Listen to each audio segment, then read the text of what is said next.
Welcome to episode 3 of Wolves Weekly. My name is John Potter, Director of Athletic Media and External Relations here at WU, and we've got a great show for you today. We'll focus on the Diamond today. Softball highlights Wolves Weekly, as we'll be joined by head coach Lonny Sargent, and have an athlete spotlight with designated hitter Brandy Knowles. Oh, and by the way, did you hear? Men's basketball is hosting a regional this weekend. We'll have all that information for you in the Wolfpack Rally. This is Wolves Weekly, and we'll kick it off right after this.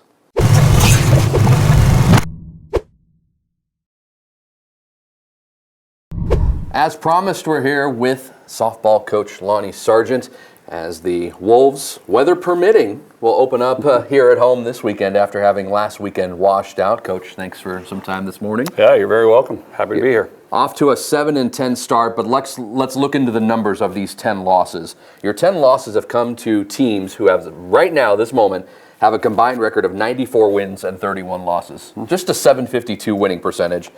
You've taken it to number 1, West Texas A&M, an undefeated team, number 1 in the nation.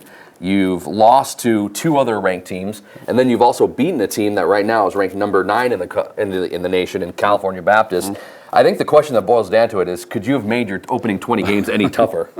Well, I think we probably could not have, actually. So, and that was kind of our whole goal, was to get our kids in front of some of the best teams in the country, see how they handled it, and I think we played pretty well against those teams that are outside all the time. So we're happy where we're at. Give us a quick synopsis of those trips. You made a trip down to San Diego, played some games against UC San Diego Metro State, then went to St. George to take on some really good teams in their tournament, and of course going to Texas or West Texas A&M and some other clubs. Yeah, all of those road trips were great for our team to get together and learn about each other and be able to play, like we said, some of the best teams, and get outside on a field was nice. We haven't been able to do that much up here, and West Texas was. That was a treat for a lot of our kids who've never been to Texas, so that was kind of fun for them. But and then playing that team who is, incredible right now, and we had them on the ropes up to the end of the game, and unfortunately we just didn't come out on top. But our kids can play, and they had a lot of fun, and they know that they're pretty good, and we just have come up short a few times.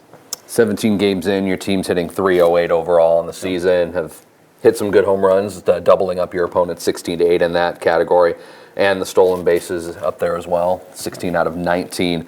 I guess the simple question is, what's working so far offensively, and what do you hope will improve as you head into conference play? Well, I think the biggest thing that's working is our kids believe that they can hit, and at any given time, number 1 to number 9 can hit a home run, and if that's what happens, and but they just string some things together, which has been productive for us, and that's what we wanted to go into this year with our offense, was be aggressive and just put some pressure on their defense, and our kids have bought in, and they're doing really well with that. Highlight a couple of players that have so far had some good results and a good opening season so far. Yeah, well, Brandy Knowles obviously had a great weekend. Yeah. Kelsey Gardner is doing well, and Tess Kuhl, she was on fire up until this last weekend. Even this last weekend, she had another big hit. Sure. And I think the big thing is they just go up there kind of free, and they let things go. And if they make a mistake on their defensive side, we take advantage of it, which has been kind of fun to watch. Defense and pitching, the old adage is they win championships. Yeah. Where has the defense and pitching been in your mind? Has it progressed to where you want it, or does it need improvement? Well, I think in all areas, I think our offense, defense, and pitching all need a little bit of improvement. Sure. But pitching-wise, our pitchers have been doing really well. We kept some of the best teams in the country in the park, which was nice, and that was our goal. Yeah. And then our defense, we really have been struggling a little bit on the defensive side, giving up some errors that we shouldn't, which obviously adds extra outs to their team. And sure. We need to improve on that mostly, but everything else is kind of coming together. We've had some highlight pitching performances with Stephanie Morgan throwing the one-hitter against Cal Baptist, and Allison Boyd's following up the next weekend with another one-hitter. Yeah. Has consistency been an issue on that end? No, not necessarily. I think that just that confidence, once they believe they can do it, I think that's going to be the big one. And, sure. We've been inside for the most part. Yeah. And that's tough when our pitchers are pitching inside and in a cage against our hitters. And once they get outside and they start being able to play more consistently, then I think we'll be fine. Well, we mentioned weather altered last weekend, where you guys had a series against St. Martin's washed out. You then had to make a trip up to Ellensburg to play at Central Washington. And of course, the weather report doesn't look particularly well for this weekend in a set against Montana State Billings. What is the eagerness of not only the players, but as a coaching staff, to play here, to play on your home field? Well, we're pretty good at home, so it would be nice to be at home. And having to change our schedule up to Central, that was a tough one, because we were really looking forward to playing at home and playing those guys in St. Martin's. And I think that's always what you strive for, is to get our kids back home, because they've been on the road so much. Sure. And then it's the day before you're supposed to play that you end up traveling up, and that just changes everybody's mentality. And unfortunately, we came up a little bit short while we were up there, but we'll get them at home here at the end of the season, so we'll be fine. Kind of stepping away from the field, this man is one of the biggest supporters of sports in general here on campus. And I guess one of the positives that came out of going up to Ellensburg was a chance for the softball team to make a stop in Lacey, especially on Saturday night, to root on the men's basketball team. How did that come about? And what was it, your decision? Was it the girls' decision? Because I can tell you, being there, it was great to see them there and have them cheering for the Wolves. Yeah, it was a lot of fun. I think the biggest thing was we just had to alter our trip just a little, and I think it was, it was on the way to Ellensburg, just about 20 minutes, a little longer. So it worked out great for us. I know our kids are really excited about basketball. They've been to, a lot of volleyball matches, a lot of basketball, went to a lot of the football games.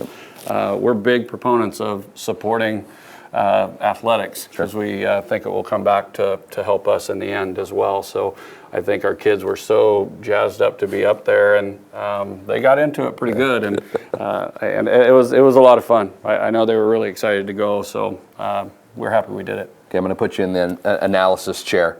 This men's basketball team, how special is it for Western Oregon to have this group doing what they're doing right now? Well, I tell you, it's pretty cool, and I wanted to wear Jordan Wiley's jersey today, but it would have looked like a robe. But it's fun to watch. They're really exciting, and it's exciting to watch the community and the university getting excited, which is, last year was exciting for them as well. We were able to do it the year before that, and anytime you can go to the regionals and get a bigger fan base, it's so much fun and excitement that everybody gets involved, and I think we needed that here. And it'll be great to have all these teams here. It'll be a great tournament, and hopefully our guys can keep playing well. We'll talk more about the regional and the Wolfpack rally. Weather permitting, this weekend, Friday at 1 o'clock, a doubleheader against Montana State Billings, followed by Saturday at noon. Knock on wood, we'll see the women's softball team here on campus. Coach Sargent, thank you very much for your time. Thank you. When we'll come back, we'll have our athlete spotlight with someone who Coach Sargent mentioned just a couple of moments ago. That coming up next on Wolves Weekly.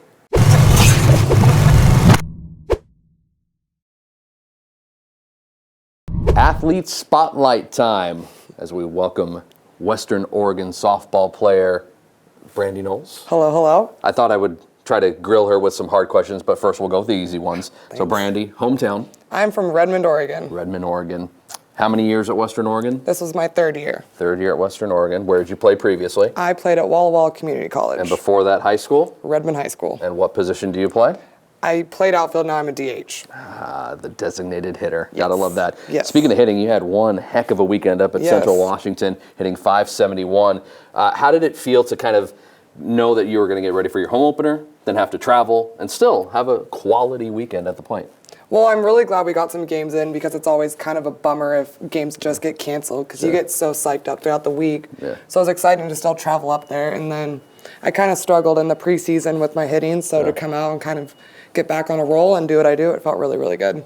You guys have had so many games on the road. We mentioned with your coach heading to Southern California, to Southern Utah, to Texas, and then having to now go to Central Washington to open up your conference play.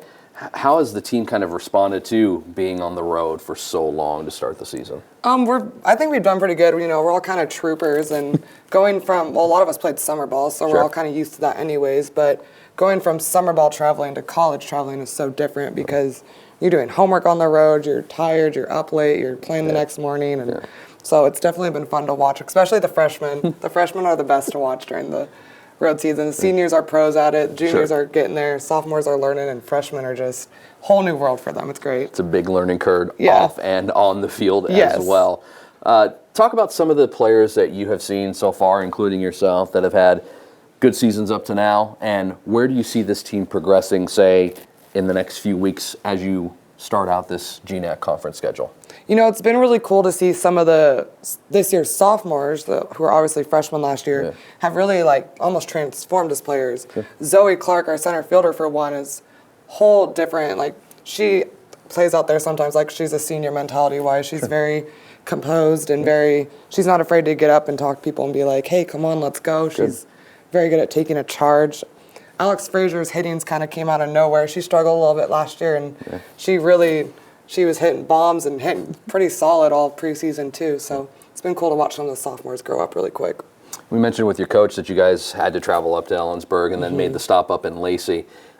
As a fan for that ball game, how is it to have the whole softball team there and root on the men's basketball team towards a conference championship? And how have you seen other teams here on campus do the same for your team once you have a home game and the other teams that have been here? You know, I like to think our team's pretty rowdy. We're not afraid to heckle a little bit. So getting up there, having our whole team up there just heckling them, and good sportsmanship, of course, but nothing wrong with a little rowdiness. But it's really cool to watch our whole team come together. I like to think that we've been to some of our sport's biggest fans so far, and you know, we're going to continue to do so because we want like Sarge saying, we want the after effect too. We want fans, and I think as long as everyone keeps supporting each other, that'll work out in everyone's own favor. Yeah, they were a huge factor in that ball game, so it was nice to see you guys there.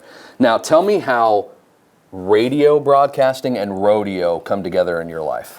Well, ever since growing up, I'm not very camera shy, and I like to talk to people and pretty outgoing, and from a young age, I've kind of always wanted to do TV and radio or something like that. And this summer, I had a really cool internship in Hermiston where I worked at a radio station. I was there every day, and I was doing weather and all sorts of things. And then I grew up on a farm, so I come from a rodeo background.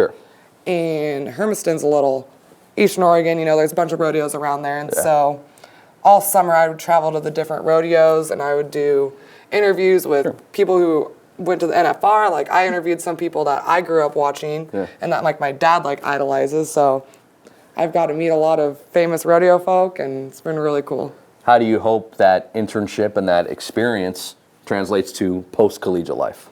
I would definitely love to continue doing something in the radio industry. You get to learn so much and meet so many new people, and the fact that during one of the rodeos I was literally in the chutes with the cowboys and the different barrel racers, it's just way cool to see that world. And one day I'd like to see myself working the NFR and being the interviewer, taking over some spots. So I was going to say we had a weather map over here so you could give us a storm update coming in, but safely to assume that hopefully the rain will stay away and you guys can get some ball games in this weekend. Yes, we're all hoping so much. We've done so much work on our field. We have new windscreens and the padding, and we're all really ready to show off our field and really show how much pride we have for it. Saturday and Sunday, weather permitting, this softball team will take on Montana State Billings. Hopefully you've made your plans to join us. I know Brandy would appreciate it. I know Coach Sargent would appreciate it.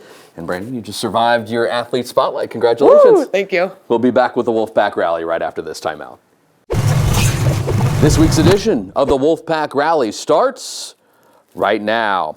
Track and field indoor season will come to a completion as 7 student athletes head to Pittsburgh, Kansas to compete in the NCAA Division II Indoor Championship. You can log on to woowolves.com for a list of all those who will be participating.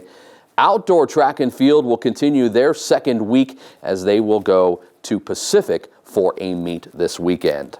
Softball, weather permitting here on campus, will try to open up their home schedule with a doubleheader against Montana State Billings on Friday and follow that up with a doubleheader on Saturday at the Woo softball field. Stay tuned to woowolves.com for any updates as it relates to games this weekend.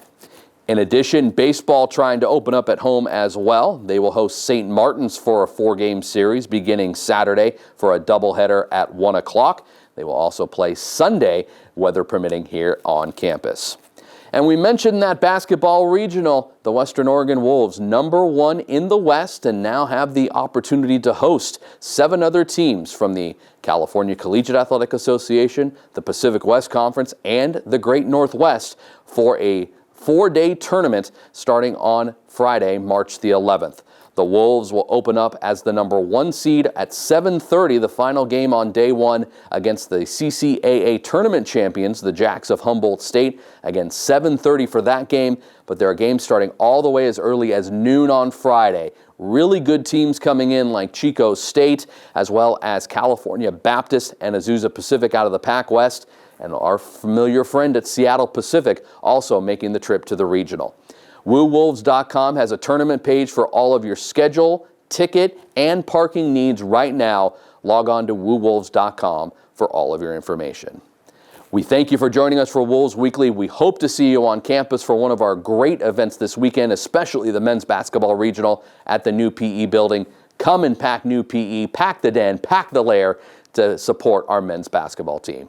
We'll catch you in a couple weeks for another edition of Wolves Weekly. Until then, go Wolves.